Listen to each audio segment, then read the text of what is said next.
మీరు అంటే ఇంత పెద్ద మూవీ తీశారు కదా ఫస్ట్ టైం. అంతకుముందు షార్ట్ ఫిలిమ్స్ కానీ ఏది ఎక్స్‌పీరియన్స్ లేదని చెప్తున్నారు. ఒకవేళ ఇప్పుడు ఇది సక్సెస్ అవ్వకపోతే నెక్స్ట్ మూవీ ఎలా అంటే డైరెక్టర్‌గా ఆపర్చునిటీస్ రావు కదా! ఎలా అంటే సక్సెస్ అవ్వదేమో అని భయం ఏయలేదా మీకు? భయమేం లేదు. యాక్చువల్‌గా అయితే ఇది మేము ఇప్పుడు ఇప్పుడు ఈ మూవీ హ్మ్. ఎవరైతే ఇప్పుడు లీడ్ యాక్టర్ చేస్తున్నారో నేను అంటే ఇప్పుడు ఆయన కొత్త. ఆయన ఒక యాక్టర్ అవ్వాలనుకున్నాడు. సో ఆయన నాకు ఫ్రెండ్. సో మేమిద్దరం ఒక ఒక ఒక ప్లేస్‌లో ఫ్రెండ్స్ అయినాం. సో ఏంటంటే మేము ఒక షార్ట్ ఫిల్మ్ తీయాలనుకున్నాం. యాక్చువల్‌గా గోవా ఫిల్మ్ ఫెస్టివల్ కని ఒక షార్ట్ ఫిల్మ్ తీయాలనుకున్నాం. కానీ అప్పుడు స్టోరీ ఇలా లేదు. ఇంత కమర్షియల్‌గా కానీ ఇంత ఫన్ వేలో లేదు. అప్పుడు వేరేగా ఉండే.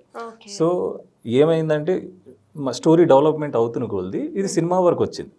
సో దీని గురించి భయపడాల్సిన ఎందుకంటే షార్ట్ ఫిల్మ్ అనుకున్న వాళ్ళము సినిమా వరకు తెచ్చాము. సినిమా కూడా ఏదైనా లేకపోతే ఏదైనా ఓటీటీఓ లేకపోతే ఏదైనా యూట్యూబ్ అనుకున్న వాళ్ళం థియేటర్ దాకా తెచ్చామంటే భయపడాల్సిన అవసరం లేదు. అంటే ఒక్కొక్క స్టెప్ కొంచెం పెద్దగా వేసుకుంటూ వచ్చాం తప్ప చిన్నగా కాదు.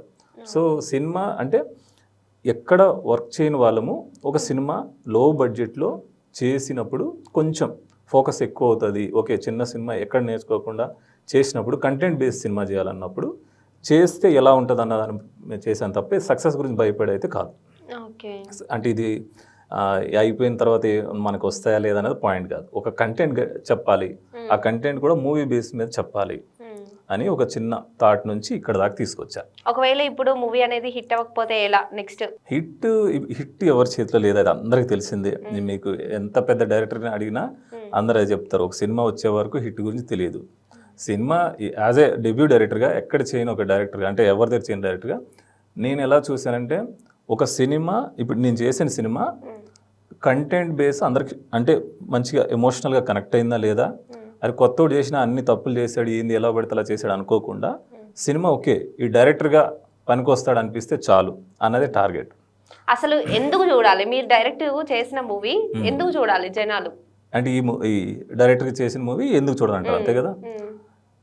అంటే ఎందుకంటే ఇందులో అన్ని రకాల ఎమోషన్స్ ఉన్నాయి.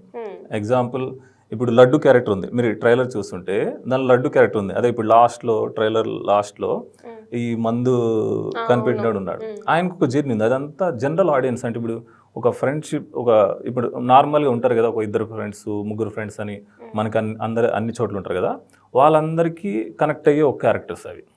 అది ఇప్పుడు సత్య క్యారెక్టర్ బ్లైండ్ పర్సన్ క్యారెక్టర్ ఉంటారు, ఆయన ఒక కొంతమందికి కనెక్ట్ అవుతారు. అట్లనే భూమి అనే ఒక క్యారెక్టర్ ఉంది, ఆమెకు ఒక పెయిన్ ఉంటుంది, ప్రతి అమ్మాయి కనెక్ట్ చేసుకుంటుంది, దానిలో ఒక లవ్ ఉంటుంది, ఎమోషన్. వాళ్ళిద్దరి మధ్య ఒక జర్నీ ఉంటుంది. సో అమ్మాయిలకి కనెక్ట్ అవుతుంది. అట్లా ప్రతి ఒక్క నార్మల్ ఇప్పుడు జనరల్ ఎమోషన్స్ ఉంటాయి కదా, హ్యూమన్ ఎమోషన్, అవన్నీ దీనిలో కంప్లీట్గా ఉన్నాయి. థ్రిల్లరు, డ్రామా, ఫన్ అన్నీ మిక్స్ చేశాను అట్లా. సో అందరు చూడవచ్చు హ్యాపీగా.